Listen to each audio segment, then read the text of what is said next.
Bueno, pues seguimos aquí. A ver si hoy nos cargamos el franquismo. Ya la segunda parte. Bueno, como dijimos, había realizado una especie de referéndum de legitimidad en el 1947, ¿no? Su primer pucherazo, para perpetuarse en el poder y también tener la opción de elegir heredero, ¿no? Que en este caso pues negoció con Juan de Borbón, el hijo de Alfonso XIII, de traerse a su hijo con 10 años, me parece, no sé si se viene en el año 50, un día 12 años ya para estudiar, para formarse en España. Las relaciones de Franco con el padre, con Juan de Borbón, son bastante malas. En el 1950 la ONU nos quita las sanciones, se suspenden las sanciones y hay una especie de ayuda económica, ¿no? Empiezan a regresar los embajadores. Es un éxito diplomático, ¿no? Por Franco, con Eisenhower, ¿no? O sea, por el tema del Tratado de Madrid, ¿no? De las bases americanas, Zaragoza, Rota, Morón y Torrejón.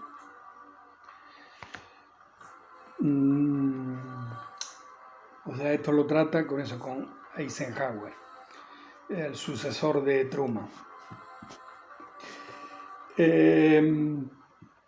Entonces, a cambio, eso, de un pequeño plan Marshall, una pequeña ayuda económica. Había dos máximas, que esto nunca se ha dicho, pero esto sí lo conozco yo, con respecto a las bases estadounidenses. Era que tenían prohibido ahí tener armamento nuclear.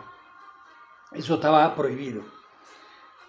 Pero la otra máxima es que esas bases eran suelo americano. O sea, que entrar allí era pasar una frontera. Y que todo lo que llegaba allí, los aviones que llegaban y eso, pues, tú no podías preguntarle qué trae. O sea, ellos no podían llevar armas nucleares, pero tú tampoco podías preguntarle. Entonces estaba basado en un pacto ahí estratégico, bueno, pues. Y fue, pues claro, si no, el régimen no hubiese sobrevivido porque estaba totalmente en ruina. Bueno, pues entonces en el 53 el concordato, hacen un concordato con la Santa Sede, apoyo del régimen por parte del Vaticano, en fin, en el 55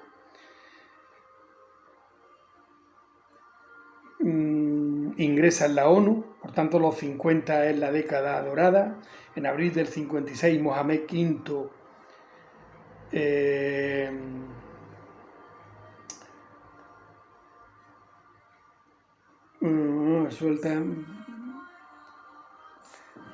sultán de Marruecos, por el protocolo de independencia de Marruecos español, un mes antes se había hecho en el francés, por una incesante revuelta, y no le queda ya otra salida que la eliminación de las colonias, ¿no? Por tanto, se le entrega el protectorado de Marruecos a Mohamed V. Supone el fin del sueño imperial. Renuncia a su guardia mora también, que es un residuo de tropas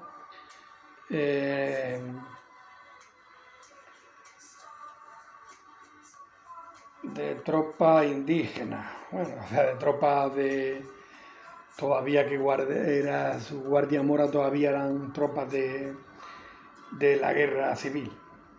En 1959 ya se inaugura el Valle de los Caídos.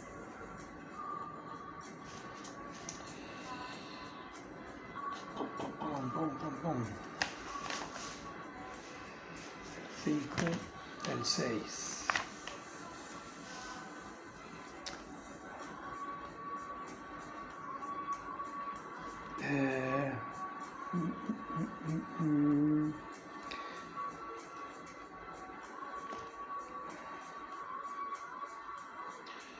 Bueno, esto lo tenía que haber dicho antes, que en el 40 el INI, Instituto Nacional de Industria, se quiere reconstruir la industria en el país, aunque con el bloqueo no es posible exportar ni importar, escasez de gasolina, inventan coches a pedales, taxis con batería. Bueno. En el 48 la peseta sufre una gran devaluación. También crearon la Lotería Nacional, que, en fin, el sueño de los españoles. Y a mitad de la década de los 50 ya se quita la cartilla de racionamiento, se puede comprar pan libremente y parece que se llega a los niveles que había antes de la guerra.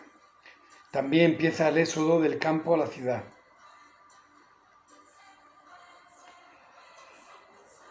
Pero claro, el déficit de vivienda y los precios son elevadísimos, con lo que con tanta llegada de campesinos a la ciudad, pues bastante complicado. En el 57 estamos al borde de la bancarrota por la autarquía estratégica del país. Franco cambia el gobierno. Ahora es cuando entran los tecnócratas. Sí, que todas estas veces lo he estado yo diciendo. El gobierno tecnócrata del Opus Dei, que aprueban un plan de liberalización, se autoriza la entrada de financiación extranjera y, en fin, aunque también la peseta sufre una gran devaluación del 50%. Vale.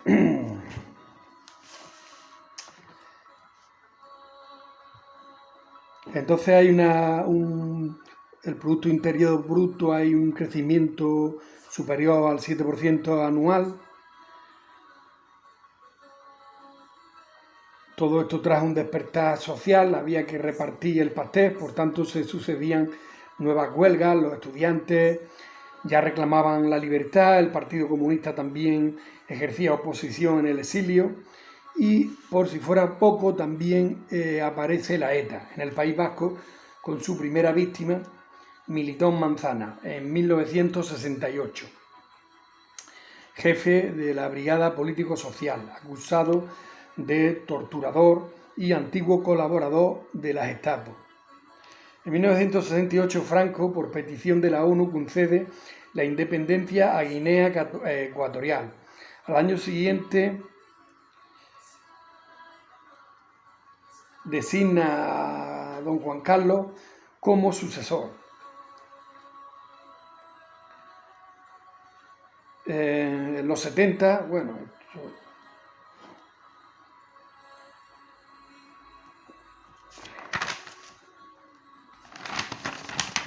esto ahora seguiré. En el 64 conmemora los 25 años de paz. Empieza a perder el apoyo incondicional de la Iglesia. La Iglesia, pues claro, ven que no quieren caer ya con la dictadura y se empiezan a destapar. Y el propio Franco pues hasta los critica, ¿no? Dice, algunos cristianos no tienen más que la careta, no tienen de cristianos más que la careta. En el 69, ya lo he dicho antes, nombra a Juan Carlos de sucesor. Este tiene una palabra Franco, dice palabras suyas, parece, o no sé si, que no creo ya que se las escribiera el cuñado porque ya lo había despedido, ¿no? Dice, nunca me movió la ambición de mando. Desde muy joven echaron sobre mi hombro responsabilidades superiores a mi edad y a mi empleo. Hubiera deseado disfrutar de la vida como tantos españoles, pero el servicio de la patria embargó mi hora y ocupó mi vida, y así llevo 30 años, gobernando la nave del Estado, librando a la nación de los temporales del mundo actual, y pese a todo aquí permanezco, al pie del cañón. 3 años más tarde, sucesor. Bueno, años 60, deja atrás los años negros y amargos, con la recuperación económica, sociedad de consumo para unos pocos españoles, claro, grandes bolsas de miseria y chabolas en los suburbios de las ciudades, inmigración masiva, escasez de vivienda y especulación del suelo, dispara los precios de los pisos, prohibitivos para el obrero.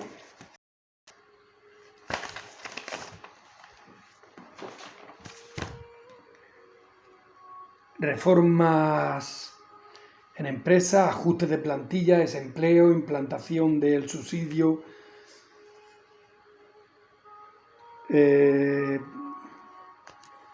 paro por el gobierno,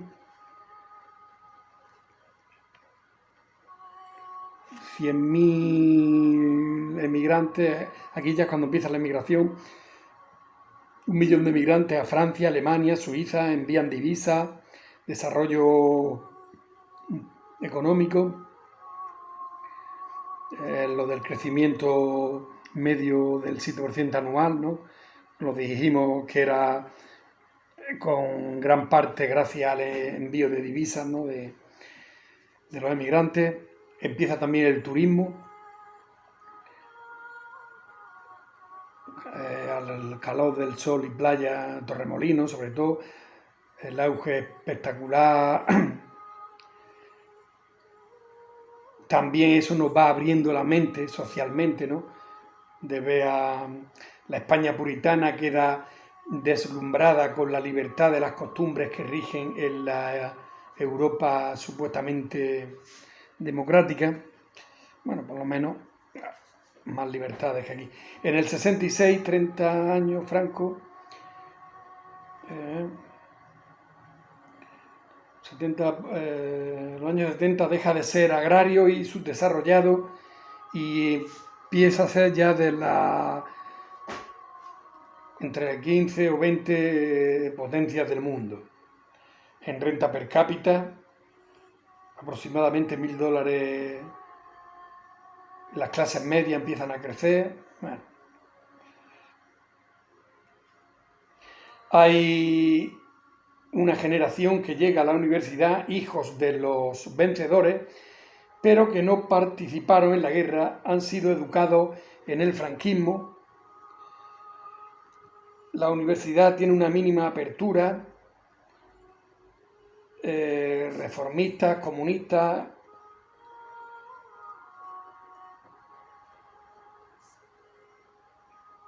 Y en el 56 llega a haber ya enfrentamientos a tiro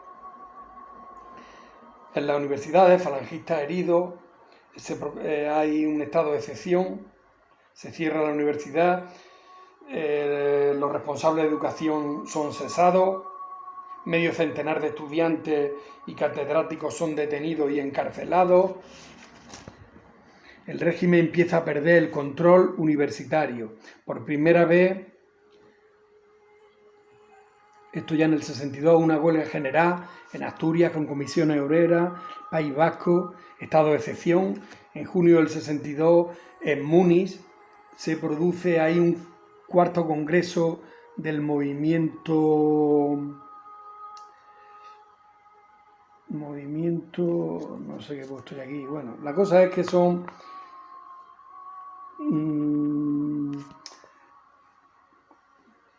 como todos los que fuerzas políticas en el exilio se unen, o sea, hay un congreso eso en Múnich y tratan para la posible entrada en la Comunidad Económica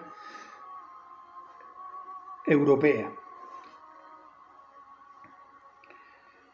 El régimen esto pues lo trata de un contubernio, lo llama contubernio de Múnich y lo trata de traición.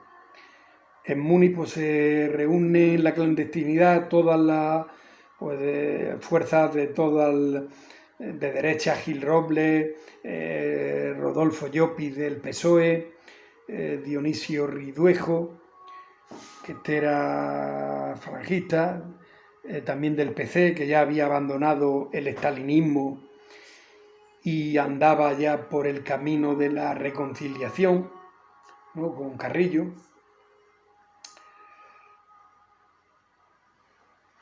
Europa de momento le cierra las puertas a Franco, porque claro, le pone unas condiciones que no se están cumpliendo. En el 63 se crea el TOP, órgano de represión, Tribunal de Orden Público, actividades políticas contra el franquismo, claro. O sea, ya por la gente ya está viendo que ya son muchos años y ya quieren la reapertura y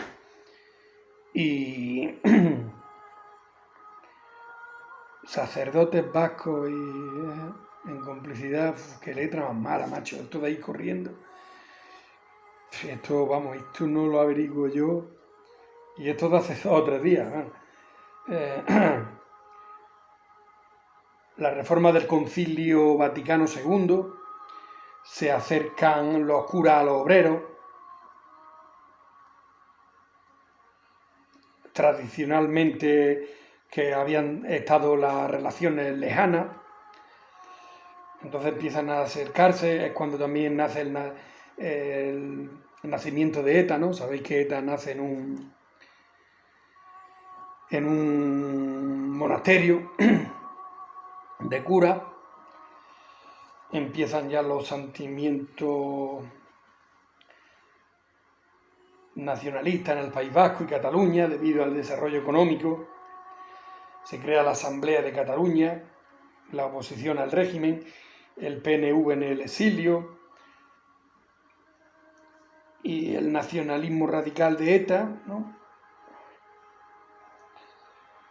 Y entonces los del asesinato de Militón Manzana son detenidos y juzgados en el proceso de Burgos de 1970.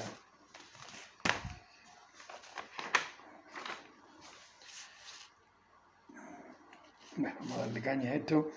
Juicio de Burgos, los 14 etarras y hay una presión internacional, incluido el Papa, para que conmuten las penas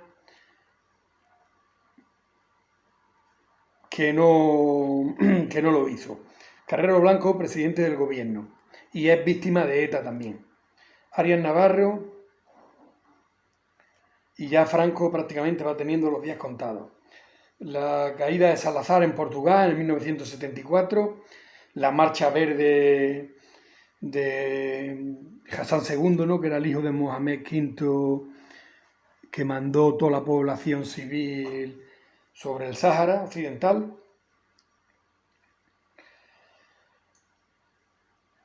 De la mano de Juan Carlos y Torcuato Fernández Miranda y Adolfo Suárez llegó la transición.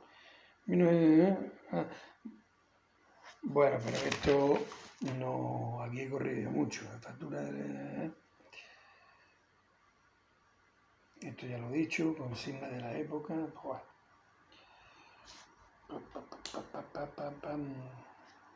Bueno, todo esto está dicho.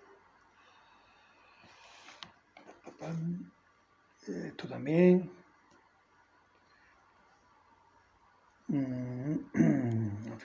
Franco vuelve a cambiar de estrategia.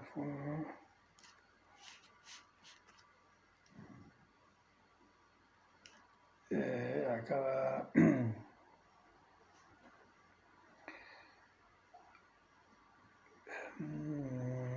Vale, todo esto está dicho.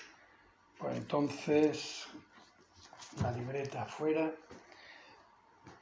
y vamos a ver. Numerosas detenciones policiales, ¿no? Con todo esto del juicio de los etarras de Burgos, expectación creada dentro y fuera de España, 6 condenados a muerte, movilizaciones, obliga a Franco a conmutar la pena de muerte a cadena perpetua. Pues sí, esta crece cada día más gracias a los apoyos que recibe de la sociedad vasca. La universidad es un frente permanente de lucha contra el franquismo, que ya no la puede dominar. Esto ya lo he dicho, los sindicatos clandestinos, comisiones obreras, UGT desbancan al candidato oficial, ¿no? ¿Cómo era? Sindicato vertical de los trabajadores. La huelga general no está reconocida en el franquismo. En el 70, lucha laboral lucha abierta por la libertad sindical, el régimen endurece y mueren obreros, persigue y encarcela a dirigentes sindicales como Marcelino Camacho.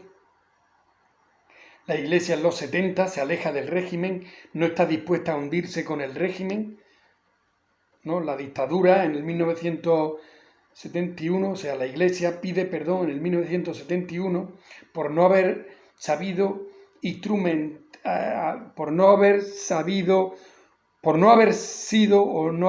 ser un instrumento de reconciliación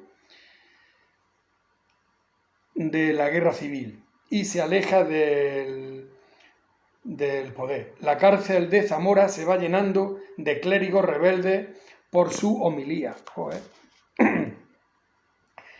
La oposición en 1974 gana la calle. El Partido Comunista en Ginebra anuncia un gran pacto de la fuerza democrática.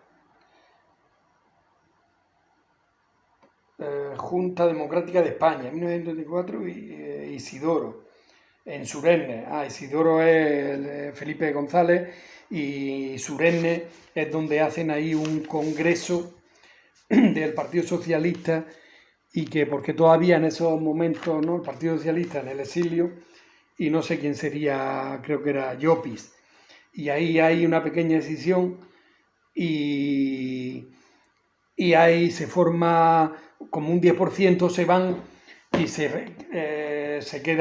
se llama un Partido Socialista auténtico o algo así. PSOE histórico, eso es, con Rodolfo Llopis. Y Felipe González ya es con Alfonso Guerra, se hacen con el PSOE. Hemos dicho en el 74. 12 muertos, 80 heridos el 13 de septiembre del 74 en la cafetería Rolando de Madrid. Este es el pretexto anunciado por Arias para dar carpetazo a su aperturismo. Sí, porque el gobierno de Arias, claro, vimos, lo he dicho de pasada, que Carrero Blanco, que era el sucesor de las ideas de Franco,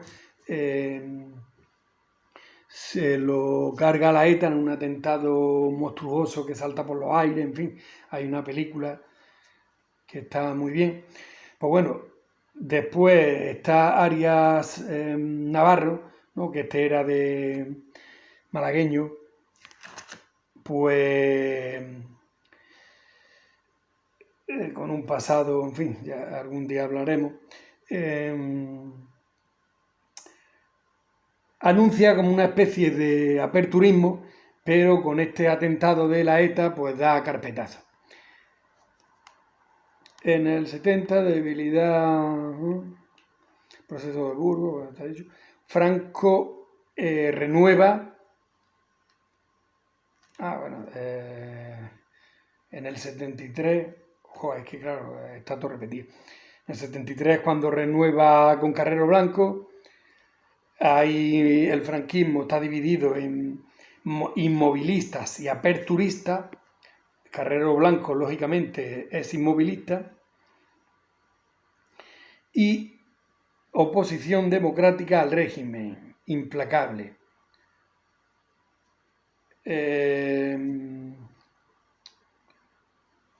Los emigrantes, expulsados prácticamente por la crisis de Europa, vuelven a España. El atentado de Carrero, 20 de diciembre del 73. Aquí ya muere la cierta garantía del régimen. Entonces coloca a Arias Navarro, que anuncia un aperturismo, pero la revolución portuguesa de los claveles en el año 73 había alarmado al régimen, ¿no? Se ve que ahí es que cae la dictadura de Portugal de Salazar, pero una revolución sin apenas violencia. Tengo que mirarla porque son pasajes de la historia. Todas estas revoluciones, así como la de Primavera de Praga y todas estas cosas así pacíficas, pues en fin, hay que irlas mirando. El régimen vuelve. Entonces, nuevamente da carpetazo al aperturismo anunciado y vuelven otra vez las esencias del movimiento. El 27 de septiembre del 75 son fusilados los etarras. El FRAS también comete una serie de atentados.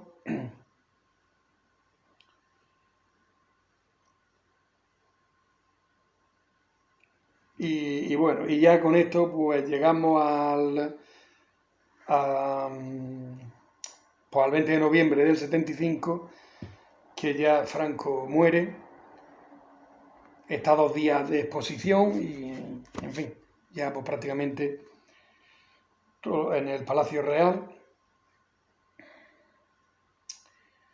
Y el cardenal primado, en el Valle de los Caídos, en fin.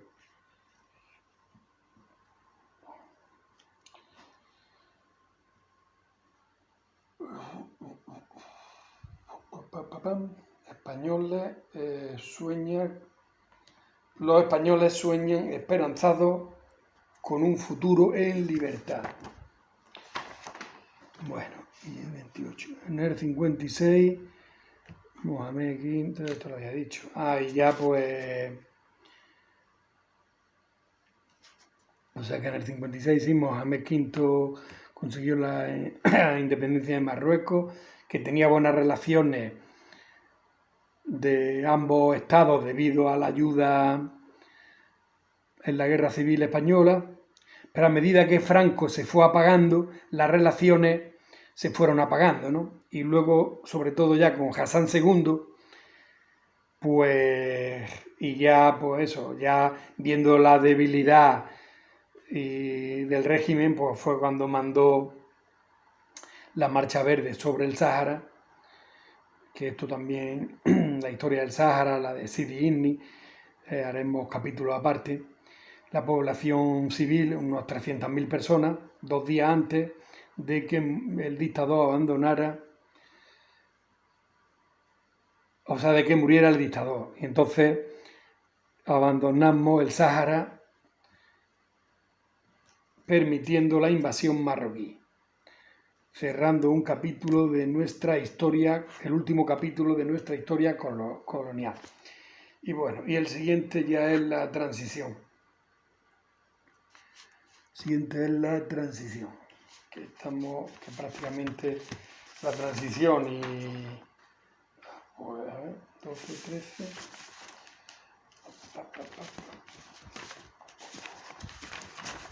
sí, no hay material aquí, pues ya está, hacemos un próximo capítulo y ya está, transición, que será el 53. será el 53. Bueno, yo iba a iniciar poco a poco, porque es muy largo. Y siempre tenemos un protagonista, pues bueno, en este caso va a ser Benito Pérez Galdós. Y nada, pues lo vamos a ir viendo así del tirón, aunque sea 5 o 6 minutillos, y en cada capítulo pues lo iremos. Cuando acabemos con este, pues buscaremos otro. Bueno, pues Benito Pérez Galdós nace en Las Palmas de Gran Canaria en mayo de 1843 y muere en Madrid en el 1920, o sea que no llega ni a la dictadura de Primo de Rivera. Fue un novelista, dramaturgo, cronista y político español. Se le considera uno de los mejores representantes de la novela realista del siglo XIX. No solo en España, y un narrador capital en la historia de la literatura en lengua española, hasta el punto de ser propuesto por varios especialistas y estudiosos de su obra como el mayor novelista español después de Cervantes. Transformó el panorama novelesco español de la época, apartándose de la corriente romántica en pos del naturalismo y aportando a la narrativa una gran expresividad y hondura psicológica. En palabras de Max Aue, Pérez Galdós, como Lope de Vega, asumió el espectáculo del pueblo llano y con su intuición serena, profunda y total de la realidad se lo devolvió como Cervantes rehecho, artísticamente transformado. De ahí que desde Lope ningún escritor fue tan popular, ninguno tan universal desde Cervantes. Fue académico de la Real Academia Española desde 1897 y llegó a ser propuesto a Premio Nobel de la Literatura en 1912, aunque salvo en su juventud no mostró especial afición por la política. Aceptó su designación como diputado en varias ocasiones y con distintas circunscripciones. Biografía, infancia y juventud. Galdós, bautizado como Benito María de los Dolores, fue el 10º hijo de un coronel del ejército, Sebastián Pérez Macías, natural del municipio de Valsequillo, de Gran Canaria, que había formado parte del batallón de voluntarios conocido como la Granadera Canaria, que luchó en la Guerra de la Independencia, y de Dolores Galdós Medina, natural de Las Palmas de Gran Canaria, aunque de origen guipuzcoano, mujer de fuerte carácter, según la describiría su hijo, el propio escritor e hija de Domingo Galdós Alcorta, un funcionario de la Audiencia de Canarias, natural de Azcoitia. Era hermano del militar Ignacio Pérez Galdós, capitán general de Canarias entre 1900 y 1905. Siendo aún un niño, su padre le aficionó a los relatos históricos, contándole pasajes y anécdotas vividos en la Guerra de la Independencia, en la que como militar había participado. En 1852 ingresó en el Colegio de San Agustín, en el barrio de Vegueta, de Las Palmas de Gran Canaria. Este lo conozco yo, me suena este nombre. Isla de Gran Canaria, con una pedagogía avanzada para la época, en los años en que empezaban a divulgarse por España las polémicas teorías darwinísticas, polémicas que algunos críticos han rastreado en obras como Doña Perfecta. Galdós, que ya había empezado a colaborar en la prensa local con poesía satírica, ensayos y algunos cuentos, obtuvo el título de bachiller en arte en 1862, en el Instituto de La Laguna de Tenerife. donde había destacado por su facilidad para el dibujo y buena memoria. La llegada de una prima suya, Sisita, al entorno familiar isleño, transformó emocionalmente al joven Galdós, circunstancia que se ha considerado posible origen de la decisión final de mamá Dolores de enviarle a Madrid a estudiar Derecho. Llegó a Madrid en septiembre de 1862. Se matriculó en la universidad y tuvo por profesores a Fernando de Castro, Francisco de Paula Canaleja, Adolfo Camus, Valeriano Fernández y Francisco Chacón Oviedo. En la universidad conoció al fundador de la Institución Libre de Enseñanza, Francisco Giner de los Ríos, que le alentó a escribir y le hizo sentir curiosidad por el krausismo, filosofía que se deja sentir en su primera obra. Frecuentó los teatros y la tertulia canaria en Madrid, formando tertulia con otros escritores paisanos suyos, Nicolás Estebanes, José Plácido Sansón, etc. También acudía a leer al Ateneo a los principales narradores europeos en inglés y francés. Fue en esa institución donde conoció a Leopoldo Alas Clarín durante una conferencia del crítico y novelista asturiano, en lo que sería el comienzo de una larga amistad. Al parecer fue alumno disperso y perezoso, faltando a clase a menudo. Entré en la universidad donde me distinguí por los frecuentes novillos que hacía, como he referido en otro lugar.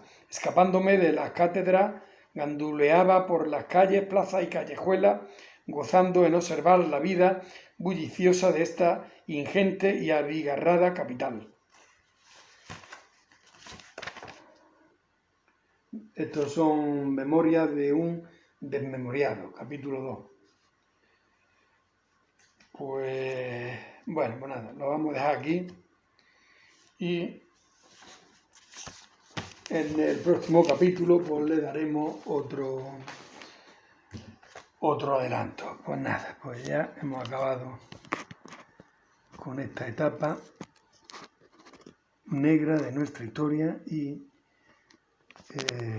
seguiremos con más cosas.